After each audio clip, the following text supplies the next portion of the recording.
में किस तरह का चेंज देख रहे हैं, आप महसूस कर रहे हैं, जो आपको ये जिक्र करना पड़ा? देखिए, स्ट्रक्चर है, ऑर्गेनाइजेशन का चुनाव है, ये है जो मतलब समय समय पर रिफॉर्म भी करते रहे, कोशिश भी करते रहे।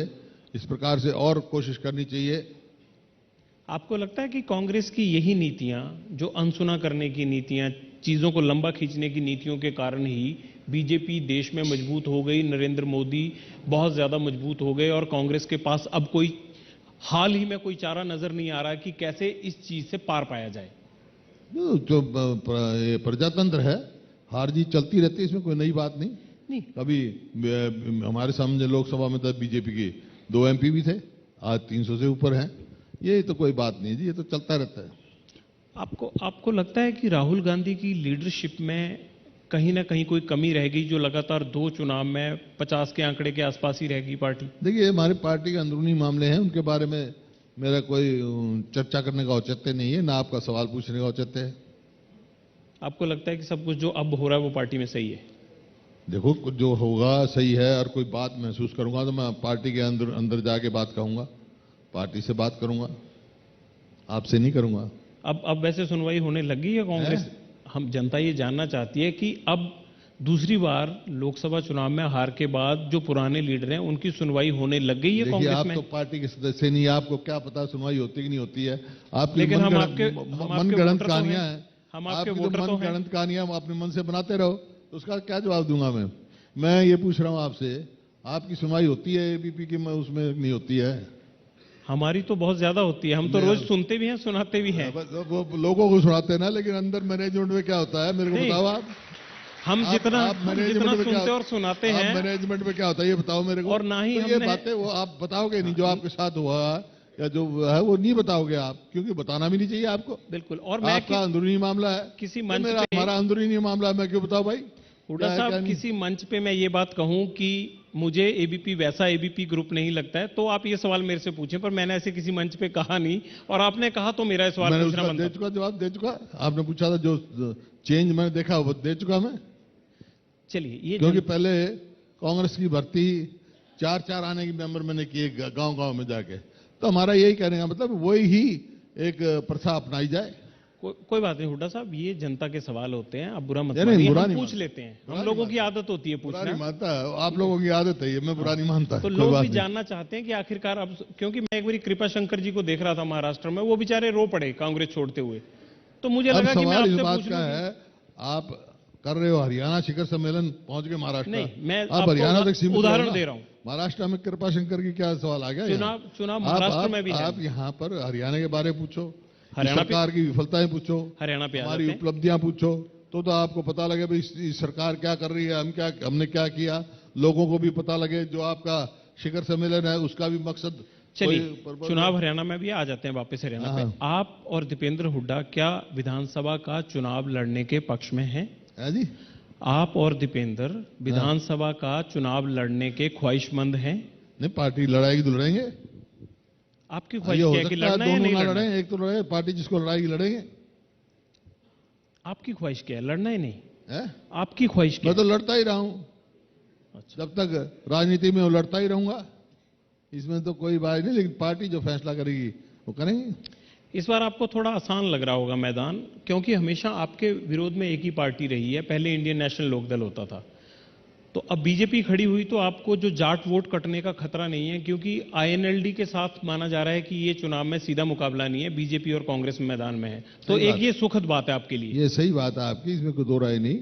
मुकाबला हरियाणा में कांग्रेस और बीजेपी में आज जो ये बात आज की नहीं है। आपको याद होगा 2014 में हरियाणा में लोगों ने मुख्य विपक्षी दल जो है वो आईएनएलडी को भेजा था, लेकिन 1 साल के बाद जब उनकी वो देखी, मेरी परफॉर्मेंस देखी असेंबली में, आप मेरे बयान निकाल के, तो मैंने ये कहा था ये मुख्य विपक्षी दल नहीं है, ये मुख्य सहयोगी दल है। तो उस टाइम आज आपने देखा सारा आईएनएलडी मर्ज कर चुके हैं तकरीबन वहां पर बीजेपी में। उसके बाद जब ये इनका परिवार में टकराव हुआ, तो बीजेपी में क्यों जा रहे हैं, कांग्रेस में क्यों नहीं आए? आपके यहाँ भी आए हैं? कांग्रेस में भी आए हैं, उनके अध्यक्ष तो हमारे यहाँ आए। जो अध्यक्ष 15 साल रहे आईएनएलडी के अध्यक्ष है अशोक अरोड़ा जी, वो तो हमारे यहाँ ही आया है, जिसने पार्टी चलाई 15 साल तक, तो वहां से तो बिखर चुके मतलब। और दूसरा उसके बाद जब पार्टी में वो हुआ, स्प्लिट हुआ इनकी पार्टी में, उस टाइम एक बात मैंने कही थी, भाई लोकसभा में तो इनको मिलना ही नहीं कुछ, लेकिन जब तक विधानसभा का चुनाव आएंगे इनका राजनीतिक अस्तित्व जीरो, सिफर हो जाएगा, और वो हो जाएगा, आप देख लेना। तो मुकाबला सीधा भाजपा का और कांग्रेस का है। आपने कभी इस चीज को असेस किया वैसे कि बीजेपी के अचानक इस तरह से बढ़ जाने की वजह क्या रही? कांग्रेस ने 60 साल देश पे राज किया, कांग्रेस ने इतना लंबा समय राज किया, उसके बावजूद आप बीजेपी की इतनी जल्दी ग्रोथ जो हुई है खासकर हरियाणा में उसको रोक नहीं पाए, तो कहीं कांग्रेस ने अपनी नाकामियों को हरियाणा में क्यों आई? देश में हुई है, हरियाणा में क्यों आई? हरियाणा नो एक्सेप्शन, कंट्री में हुई है, और जब भी 300 कुछ सीट आई हैं उनकी, और ये तो होता है, मतलब कई दफा कांग्रेस भी हुई गई है। अब ये तो प्रजातंत्र है, डेमोक्रेसी है, डेमोक्रेसी में एक पार्टी तो कभी रहती नहीं है, एक व्यक्ति नहीं रहता, तो आते जाते रहते हैं। हुड्डा साहब, आमतौर पे ऐसा होता है कि जो सेंटर में जिसकी सरकार होती है, हरियाणा में उसकी सरकार बनती है। तो इस बार तो मोदी साहब ने डबल इंजन की बात कर दी है कि डबल इंजन बहुत अच्छा रहता है। रोहतक की रैली में आप ही के होम टाउन में उन्होंने कहा। तो इस बार लोग जो हैं वो डबल इंजन की तरफ ना जाएं, तो आप कौन से वाला स्टीयरिंग घुमाएंगे? ऐसा नहीं, इस सरकार की विफलताएं, क्योंकि जब 5 बड़ी विफलताएं बताइए आप। जो बात कह रहे हो ना आप, लोकसभा का होने के बाद एक दफा तो होता ही है स्टेट का, लेकिन 5 साल के बाद सरकार की विफलताएं भी देखी जाती है। भाई 99 का चुनाव हुआ लोकसभा का, सब कांग्रेस हारी, लेकिन 2000 का जो विधानसभा का चुनाव उसमें कांग्रेस हारी, 2004 का वो हुआ, 2005 में चुनाव हुआ विधानसभा, कांग्रेस जीत गई। तो ये तो मतलब मैं उदाहरण वही दे रहा हूं, यूपीए 2 बार रहा। हाँ, यूपीए 2 बार रहा, 2004 में आया, 2005 में आप हरियाणा में आ गए, 2009 में फिर यूपीए 2 आया, आप फिर हरियाणा में आ गए। मैंने आपको उसका बात का जवाब दिया, लोग बड़े होशियार हैं, बड़े इंटेलिजेंट वोटर्स हैं।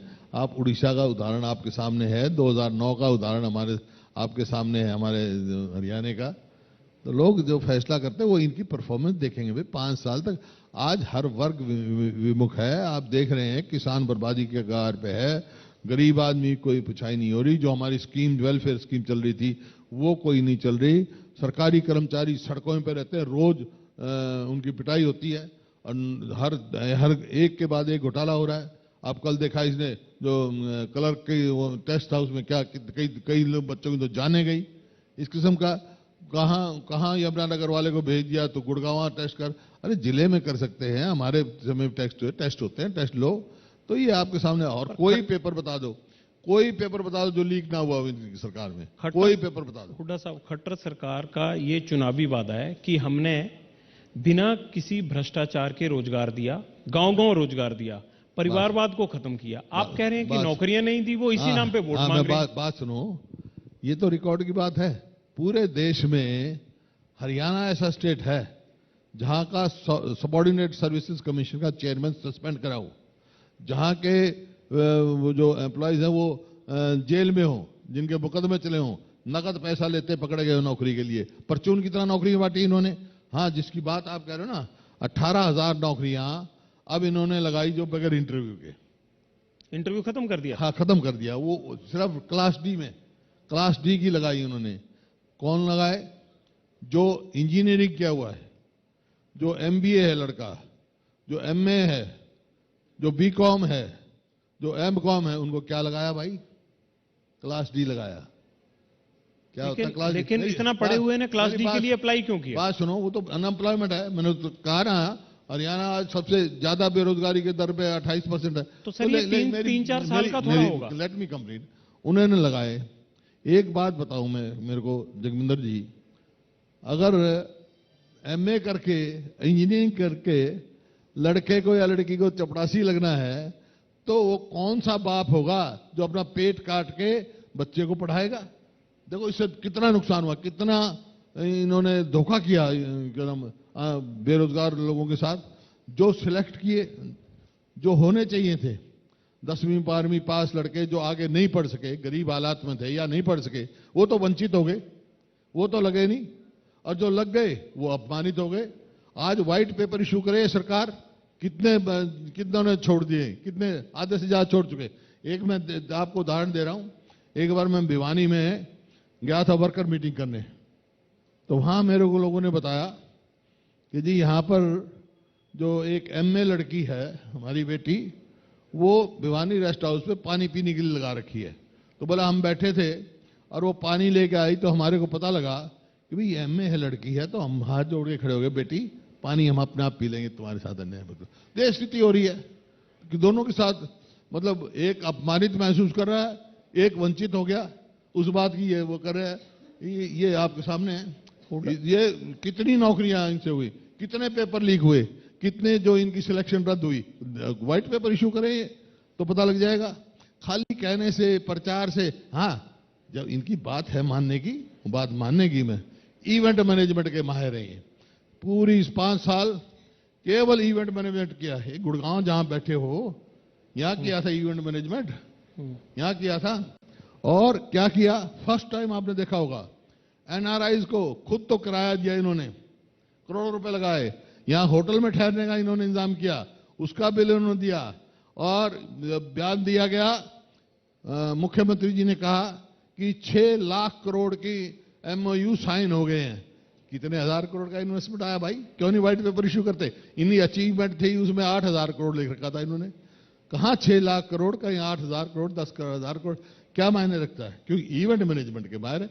इसी प्रकार से कभी गीता की इवेंट मैनेजमेंट करेंगे, कभी कुछ करेंगे, धरातल पे कुछ नहीं करेंगे, गरीब आदमी के लिए कुछ नहीं करेंगे, किसान के लिए कुछ नहीं करेंगे, कर्मचारी के लिए कुछ नहीं करेंगे। ये आपके सामने है। आपने इन्वेस्टमेंट की बात की, गुड़गांव की, मनेसर की, इन सब चीजों के लिए कहा यह जाता है कि आपने रॉबर्ट वाड्रा को और डीएलएफ को ऑब्लाइज किया। देखिए, और ये बहुत बड़ा स्कैम हाँ था। हाँ ठीक है, ठीक है।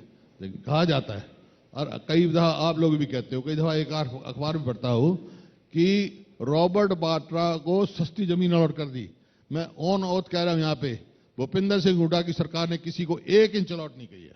आपसे मैंने खरीदी, आपने मेरे से खरीदी, वो आपका प्राइवेट काम है।